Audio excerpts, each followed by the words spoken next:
नमस्कार। स्वागत है आप सबका राजनीति के इस अखाड़े में। मेरा नाम है अजय सेतिया। मित्रों, अभी हो सकता है आप मेरी बात ना माने, लेकिन कुछ दिनों के बाद ये सारी बातें आपके सामने आ जाएंगी। भारत को बांग्लादेश बनाने की कोशिशें शुरू हो चुकी हैं। संसद को जंग का मैदान बना करके वही हालात बनाए गए हैं जो बांग्लादेश में बनाए गए थे। जैसे बांग्लादेश में लोकतंत्र को पटरी से उतारने के लिए अमेरिका, यूरोप, चीन और पाकिस्तान ने अहम भूमिका निभाई है, ठीक वैसे ही अमेरिका, यूरोप और चीन ने भारत में भी भूमिका निभानी शुरू कर दी है। जहां एक तरफ देश के भीतर किसान और आरक्षण आंदोलन की रूपरेखा बन रही है, वहीं इन आंदोलनों को कैसे मोदी और चीफ जस्टिस के इस्तीफे तक पहुंचाना है, इसकी तैयारी के लिए भी राहुल गांधी जल्द ही अमेरिका, यूरोप और कनाडा का दौरा करने वाले हैं। अब गौर कीजिए, मैंने प्रधानमंत्री के साथ साथ चीफ जस्टिस का जिक्र भी किया है। अमेरिका में राहुल गांधी उस डोनाल्ड के लू से मिलने वाले हैं जिसने पाकिस्तान, श्रीलंका और बांग्लादेश के तख्ता पलट में अहम भूमिका निभाई है। इमरान खान ने तो बाकायदा डोनाल्ड लू का नाम लेकर के कहा है कि उन्होंने पाकिस्तान में सेना से साठ काट करके उनका तख्ता पलट किया है। बांग्लादेश में भी डोनाल्ड लू की अहम भूमिका रही है। यह बात खुद शेख हसीना ने ही कही थी। उन्होंने कहा था कि एक अंग्रेज, एक गोरा आकर के उनसे मिला था और वह चाहता था कि कुछ ऐसा ऐसा कर दिया जाए जो अमेरिका के पक्ष में हो, जिसके लिए वह तैयार नहीं हुई और इसलिए उनका तख्ता पलट करने की कोशिश की जा रही है।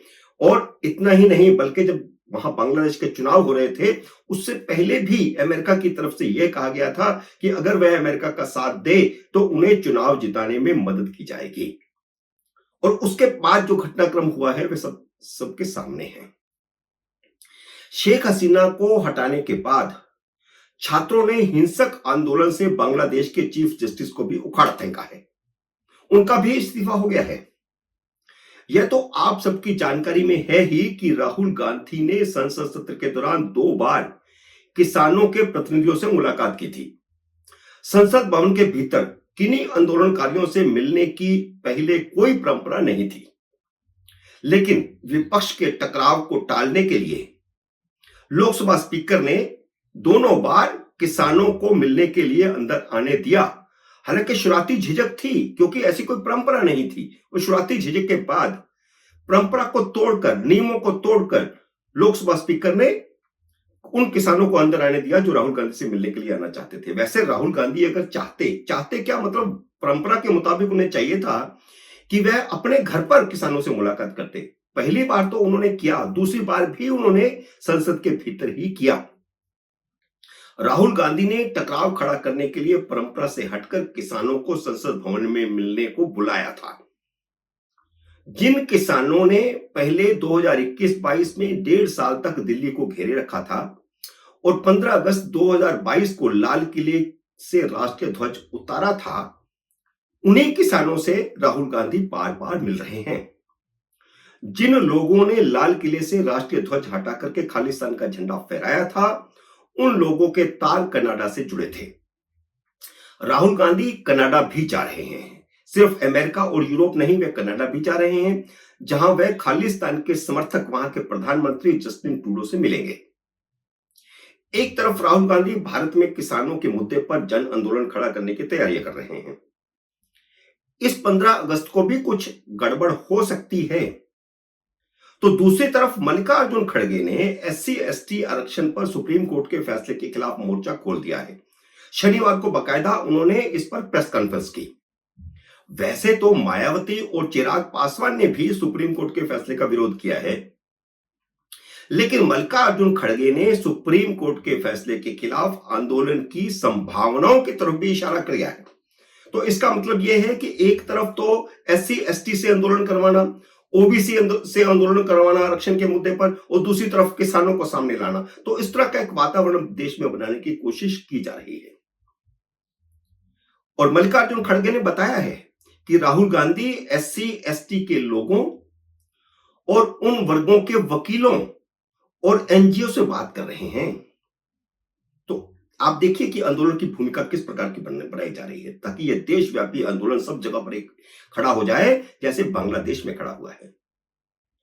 सुप्रीम कोर्ट ने एससी एसटी वर्ग में आरक्षण से वंचित लोगों को आरक्षण का लाभ पहुंचाने के लिए क्रीमी लेयर की पहचान करने की छूट दी है। यह राज्यों को छूट मिली है। सुप्रीम कोर्ट ने राज्यों को सिर्फ छूट दी है, राज्यों के लिए कोई बाध्यता नहीं है। फिर भी विपक्ष ने एससी एसटी वर्ग को भड़काना शुरू कर दिया है। कुल मिलाकर तैयारी यह है कि जैसे पाकिस्तान में चुनी हुई सरकार का तख्ता पलटा गया, जैसे श्रीलंका में चुनी हुई सरकार का तख्ता पलटा गया, जैसे बांग्लादेश में चुनी हुई सरकार का तख्ता पलटा गया, वैसे ही भारत में भी चुनी हुई सरकार का तख्ता पलटने की भूमिका बने। मनीष सिसोदिया की रिहाई जो उनको जमानत मिली है उससे भी विपक्ष के हौसले बुलंद हुए हैं और मोदी की छवि पर असर पड़ा है। इसमें कोई शक नहीं है कि मनीष सिसोदिया के मामले में ईडी और सीबीआई ने कोर्ट में कार्रवाई करने में बहुत देरी की, जिसके नतीजे पर उनको जमानत मिल गई। वे बरी नहीं हुए हैं, उन्हें जमानत मिली है और टेक्निकल आधार पर मिली है कि ईडी और सीबीआई कोर्ट में केस की सुनवाई शुरू नहीं कर पाए जो उन्हें समय पर करनी चाहिए थी।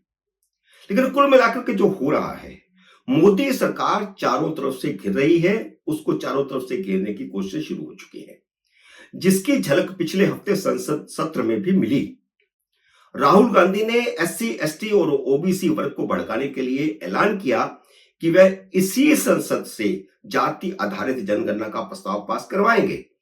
इसी संसद से कैसे करवा सकते हैं? इस संसद में बहुमत उनके पास ही नहीं है, फिर वह कैसे कहते हैं कि वे इस तरह का प्रस्ताव पास करवाएंगे? मोदी सरकार को गिराने के लिए राहुल गांधी इन सब वर्गों के लोगों से भाजपा सांसदों के घेराव करवाने की योजना बना रहे हैं। संसद सत्र के दौरान टकराव की ऐसी झलक दिखाई दी जैसे पिछले 10 साल दिखाई नहीं दी थी। टकराव की वजह से ही संसद का मानसून सत्र 3 दिन पहले ही समाप्त हो गया। लोकसभा को राहुल और अखिलेश ने जंग का अखाड़ा बना दिया, तो राज्यसभा को मल्लिकार्जुन खड़गे, जयराम रमेश और जया बच्चन ने जंग का अखाड़ा बना दिया। आप देखिए, दो पार्टियां, कांग्रेस और समाजवादी पार्टी, बहुत ही हमलावर होकर के सरकार पर खड़े हैं। और तृणमूल कांग्रेस भी राज्यसभा में, क्योंकि तृणमूल कांग्रेस के हमने देखा कि डेरेक ओब्रायन ने जिस प्रकार के हमले सरकार पर किए हैं, तो आप देखिए वहां पर एक तरफ जया बच्चन है, एक तरफ डेरेक ओब्रायन है और एक तरफ जयराम रमेश। ये तीनों ने जिस प्रकार, उसमें मल्लिकार्जुन खड़गे भी मिले, और जिस प्रकार के हमले हुए हैं, ऐसे हमले राज्यसभा में भी पिछले 10 साल में देखने को नहीं मिले थे। जबकि इस दौरान, उससे पहले कांग्रेस के सांसदों की संख्या ज्यादा थी, भाजपा के सांसदों की संख्या कम थी। आज तो उल्टा हो गया है। इसके बावजूद अब हमले तेज ज्यादा हो गए हैं। राज्यसभा में तो संख्या परिवर्तन नहीं हुआ है, राज्यसभा में तो संख्या परिवर्तन जस का तसी है, इसके बावजूद वहां पर हमले विपक्ष ने तेज कर दिए हैं। जया बच्चन ने जंग का अखाड़ा बना दिया सदन को, और हमला सीधा चेयरपर्सन पर किया गया कि आप हमारे बराबर हैं, जबकि चेयर कभी बराबर नहीं हो सकती। लोकसभा में स्पीकर ओम बिरला और राज्यसभा में चेयरपर्सन जगदीप धनखड़ भी विपक्ष का निशाना बने हैं। ऐसा पहले कभी नहीं हुआ।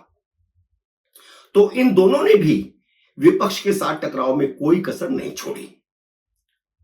भाजपा ने भी ईंट का जवाब पत्थर से देने वाले अपने मंत्रियों को खुला छोड़ दिया है, अपने सांसदों को खुला छोड़ दिया है। शिवराज सिंह चौहान, अनुराग ठाकुर और निशिकांत दुबे ने राहुल गांधी, अखिलेश यादव को ईंट का जवाब पत्थर से देने में कोई कसर नहीं छोड़ी। अब तक यह सवाल नहीं पूछा जाता था, लेकिन अब यह सवाल चौक चौराहों पर पूछा जा रहा है कि राहुल गांधी का धर्म क्या है। अनुराग ठाकुर ने तो सिर्फ जाति पूछी है, हालांकि नाम लेकर के वहां भी नहीं पूछा गया, लेकिन अब ये एक मुद्दा बन गया है। अब देश में पूछा जा रहा है कि जाति तो छोड़िए, राहुल गांधी का धर्म क्या है, क्योंकि उनके दादा तो पारसी थे, उनके पिता भी पारसी हुए। भारत में ऐसा ही होता है, मां के साथ तो नहीं जुड़ा जाता, पिता के साथ जुड़ा जाता है। तो इसका मतलब राहुल गांधी भी, राजीव गांधी भी पारसी हुए।